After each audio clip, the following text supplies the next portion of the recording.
Hello, welcome back to another episode of Franchise Euphoria. Josh Brown here. And today, I've got an interesting interview with John Cohen, who is the Vice President of Operations at Molly Maid. And I say interesting, and really probably the more appropriate word is unique, because John is a franchisee of Molly Maid, but he also works on the corporate side of things. So he has a good perspective from both the franchisee and the franchisor vision. And John got his start in franchising at the young age of 16 years old when he worked at a McDonald's franchise location. And he worked his way through the ranks at that McDonald's for 5 years before he decided to become a Molly Maid franchisee. Flash forward a few years, and John joined the Molly Maid corporate team as their director of operations and moved into the VP of operations position in December 2014. He remains an active franchisee in addition to his corporate role. So that's one of the things we kind of hit on in this interview, which I think you will find beneficial. And that is talking about, what makes a good franchisee, what makes a good franchisor, some of the distinguishing characteristics, and just really what it's like to be a part of a brand that's been growing and to see that from both sides of the equation. So without further ado, I hope you enjoy this interview with John Cohen. Hi, John. Welcome to Franchise Euphoria. How you doing? Good, thank you. How are you? Doing fantastic. I'm excited to have you on today because you're a VP of operations for Molly Maid, and it's a franchise that's been around for quite some time. And I look forward to hearing the story and hearing how it's sort of evolved over the years. But before we get into that, tell us a little bit about you. Sure. I've been in franchising since I was 16 years old, working at a franchised McDonald's location.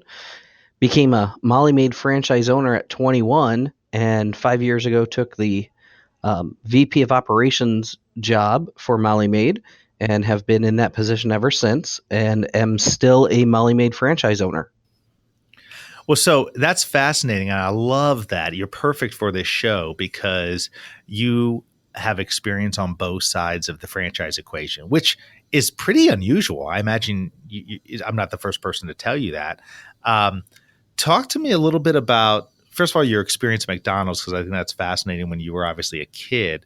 But was that your first insight into franchising, or were you just a kid working at McDonald's? Well, it started off as just a kid working at McDonald's, and I was promoted to assistant manager and then store manager, and went through the whole McDonald's process of franchising and management. And it's what brought me really into franchising.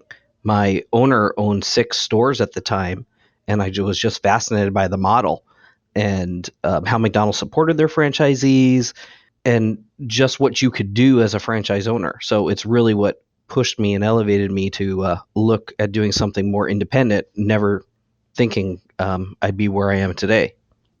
So you said you worked there at 16. Did you work there then till you were 21 and bought your first Molly Maid? Yep. I went through the ranks from a crew person to a trainer to a swing manager, they were called, to an assistant manager to a store manager, and then decided that wanted to do something on my own. And at 21, found this Molly Maid here in Michigan and moved from California, the Bay Area, to Michigan to run the local franchise. So you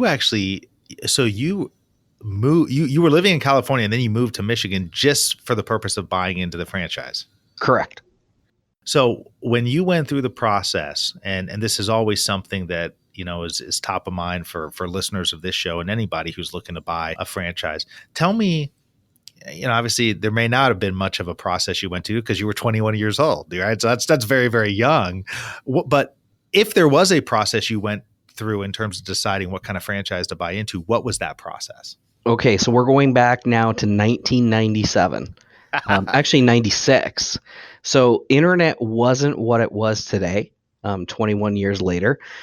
Here's what happened. My dad decided, hey, you have all this management experience. I put some money aside. Why don't we do something together? And I said, okay, that sounds like a great plan. He said, I'm going to research it my way. You research it your way.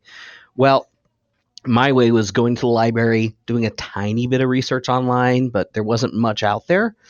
And Molly Maid cars kept coming through my drive-through, and I was always fascinated by it, thinking it's exactly the same thing I do, just offering a different product. Management's the same, operating the business is the same.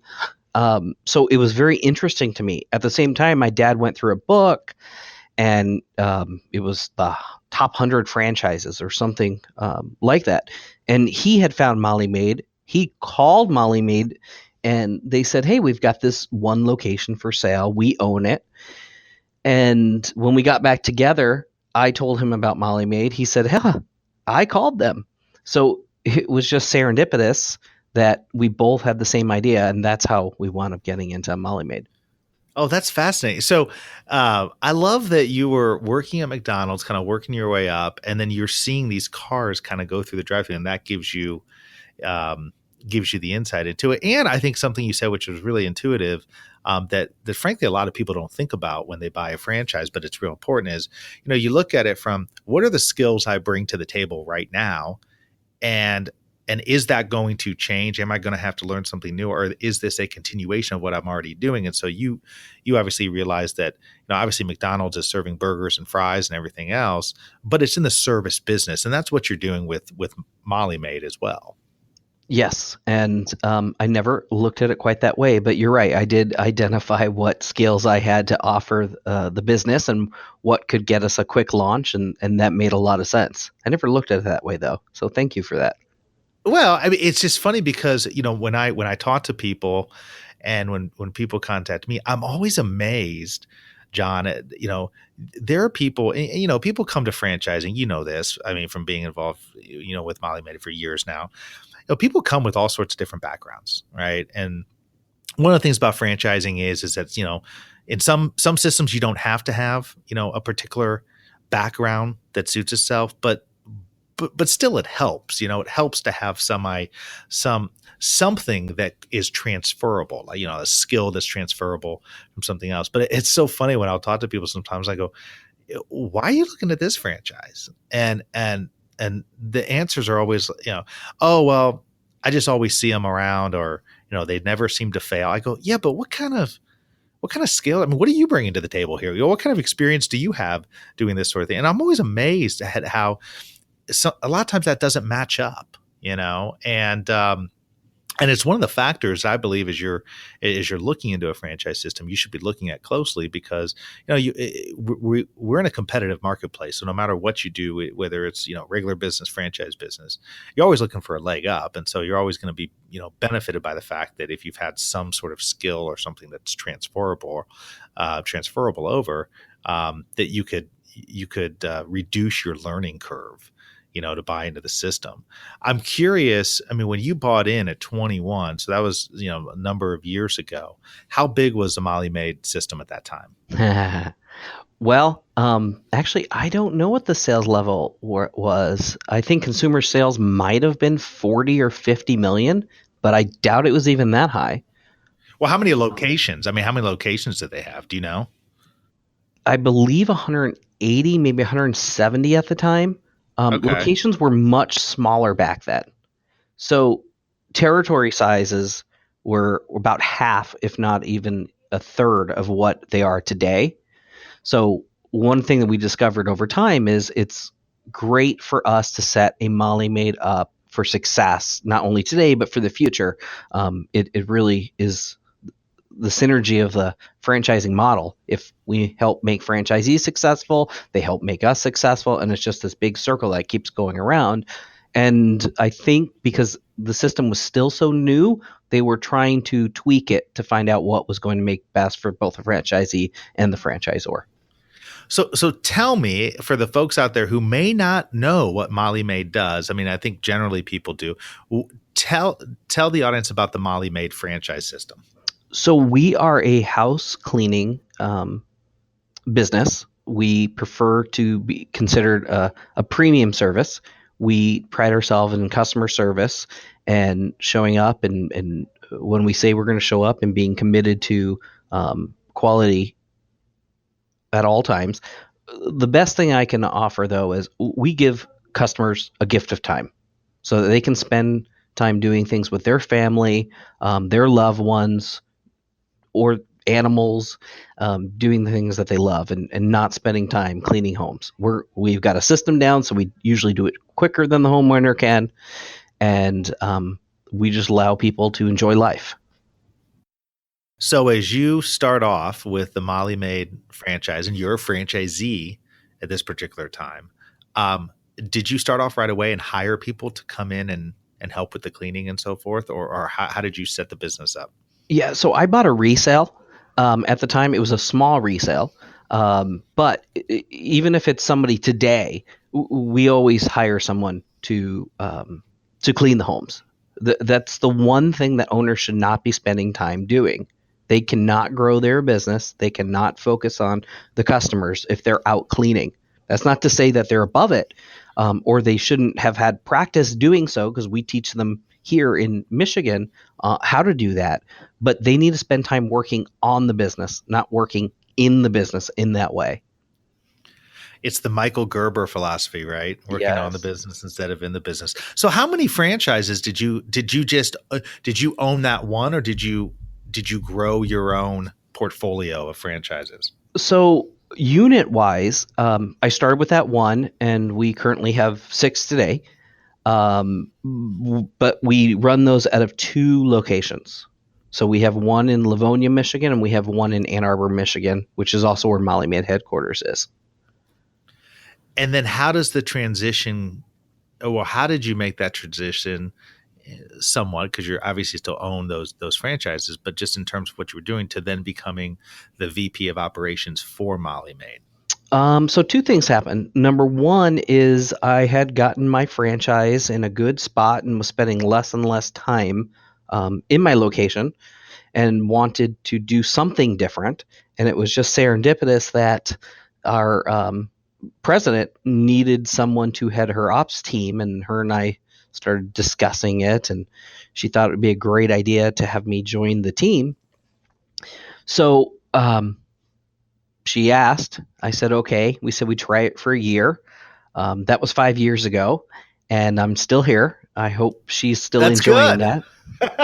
It is. It's allowing me to do things in my career that I never thought I would. At the same time, I have great partners in my own franchise. One being my wife, and one being my executive vice president, who runs the day-to-day operations. So my franchise has still been successful. I'm pleased with what it's done. We are in the system. We're the second largest franchisee as well. So um, it's afforded me some time to do other things. On the flip side, I've always enjoyed helping owners, because when I was younger, I was mentored, and even now, I learned so much from new franchisees, from long-term franchisees. It's a constant learning process in any business. At least it should be, because if you're not continually learning and continually growing and adapting, you're just going to be left behind.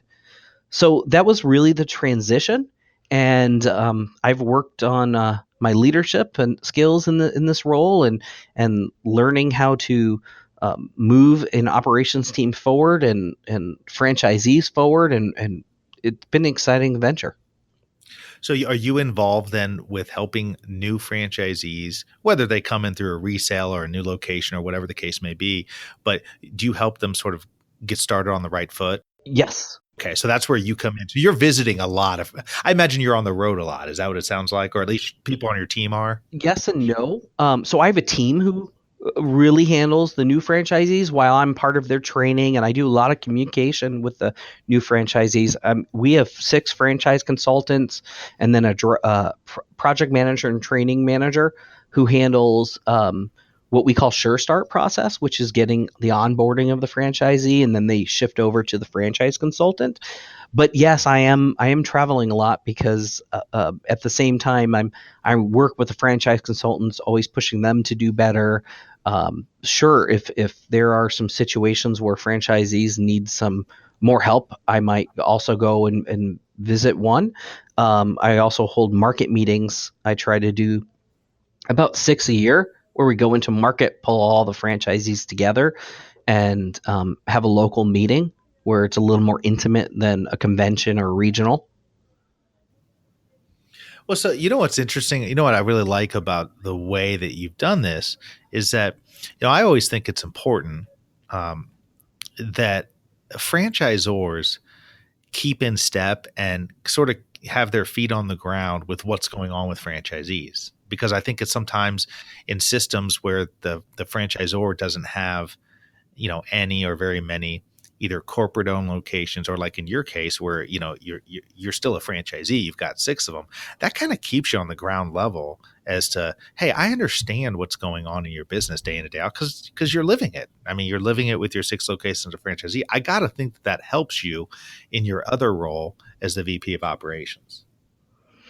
So I agree. I hear about it almost every night at dinner. I will always hear the stories about what occurred and what struggles. And hey, if we mess up, and no one's perfect, I hope any franchisor recognizes that they mess up from time to time. I hear it from my wife at dinner, and it's she's willing to do that, and I'm willing to listen, and we work on doing better. But yes, so it does allow me, when we test new software or test new products, I usually have my office do it first, so that not only myself but other franchise consultants can come in and we can watch it being implemented. We can see the weaknesses and the strengths, and also learn so that we can teach it properly.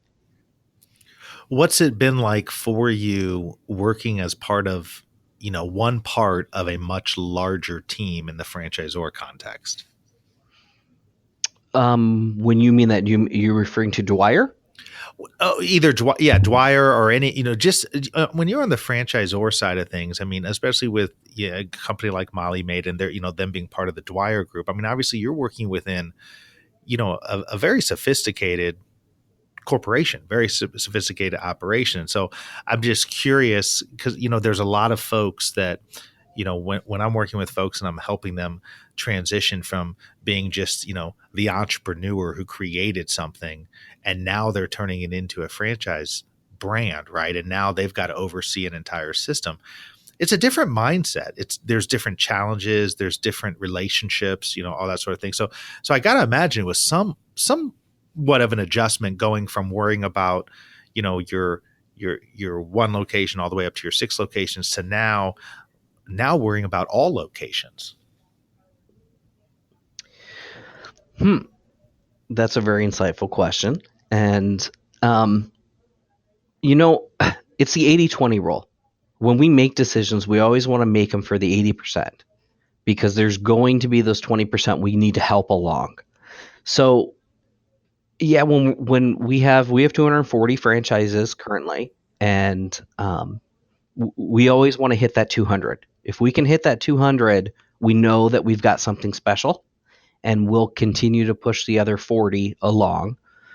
Um, but it when we have such an experienced team, which we do now, we usually, anytime we're going to roll something out, we've looked at it from all angles, and we are 99% sure that it's going to be successful for the system. And that's what we need to always look at.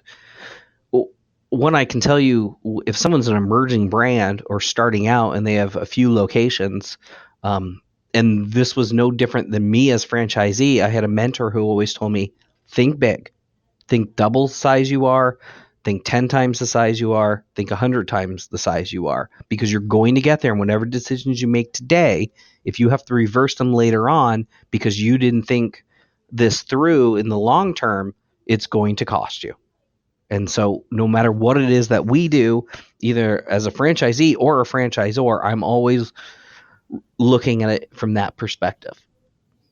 Well, and I think that's the way. I mean, I think that's a great way to think about it. I mean, I think so often, as a business owner, whether it's a franchise or just a business you've created yourself, um, there's things coming at you every day, and you got to make quick decisions. And I think sometimes, the inexperienced or new person just makes quick knee jerk decisions. But then as you start building up a team and you start building up people around you, you realize that every knee jerk decision has an effect. It's like a domino set, right? All of a sudden you knock this one domino down, and like now you're knocking a series of dominoes down. Yeah.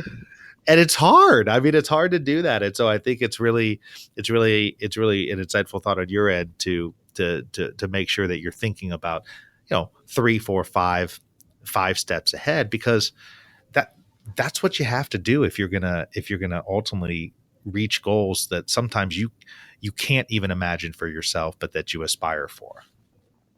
Yes, I agree wholeheartedly. And another way I look at it is this: the stronger we can make individual franchisees, be it from individual programs or just coaching them, well, the stronger we are as a collective. I've always believed that. It's one of the reasons why I'm doing the job I'm currently doing. I always felt the stronger that Molly Maid is as individual franchise locations, the stronger we are as a community. And it's really held true over the years. Do you find, or is there, I mean, I got to think in your role that you probably run into similar things, whether it's something that a new franchisee is struggling with, or maybe an experienced franchisee is struggling with. What are some of the common things that you run into in your experience? That you kind of see over and over again, maybe to kind of highlight, because I'm a big believer franchising is not for everybody, and not everybody should be a Molly Maid franchisee. I mean, I think that's probably evident. I'm sure there's been times when there's been misalignment with franchisee and franchisor. What, in your experience, has been the cause of that? So in Molly Maid in general, I've seen two. Either one, they didn't realize the amount of management skills or people skills they needed in this business, because we're 100% people, be it from the CSR office staff to HSPs, what we call HSPs, home service professionals, who are the house cleaners, or even the customers. They didn't realize that they needed to be soft and not rough on the edges and convince people to do things that maybe they didn't really want to do. So that has been difficult at times for some. But the biggest issue that we find is people who want to develop their own systems from day one. You always use the analogy of a wheel. If you're going to change the wheel on a car, you better understand how that wheel works, why it was designed the way it was designed, before you tinker with it. You have to wait till you're experienced. I've watched franchisees come into the system who were not prepared for following the system and following the model. And when they deviated from that, it does, because that's why you're buying a franchise model.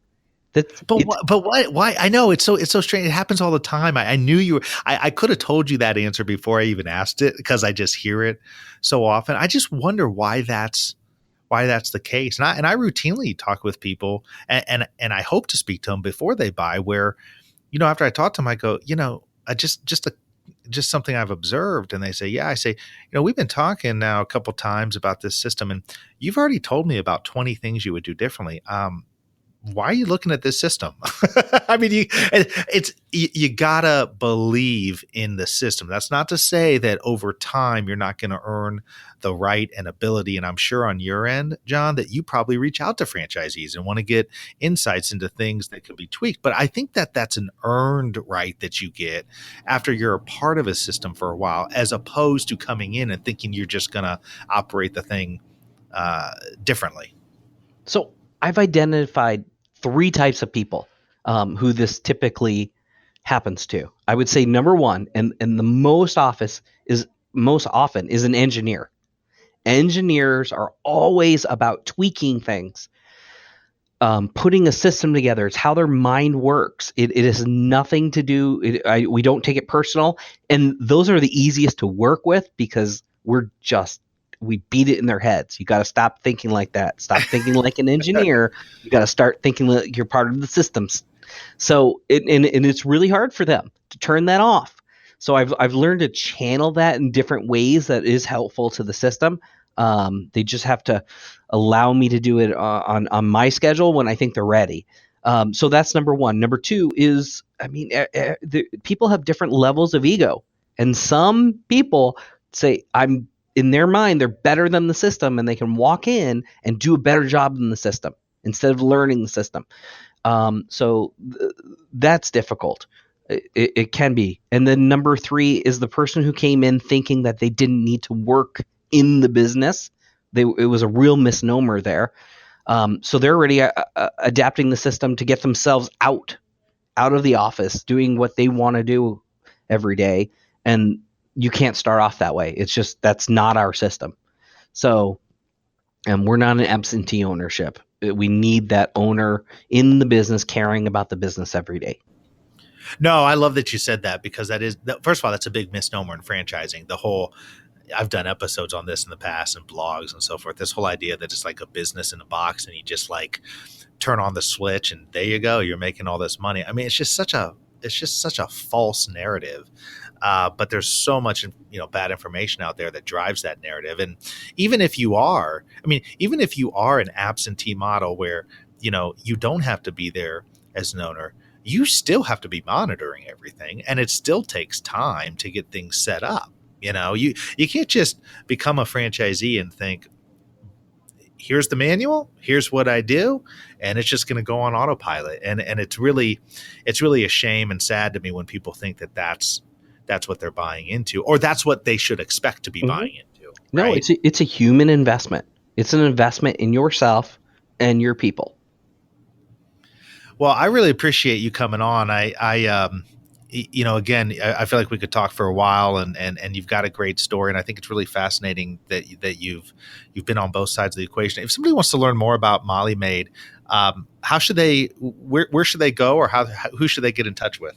Well, if they're looking for Molly Maid as a service, www.mollymaid.com is always your best place. And if they're looking at buying a Molly Maid, they're more than happy to contact me, and I'll pass them to the appropriate person. Or to just review more, they can go to franchise.mollymaid.com.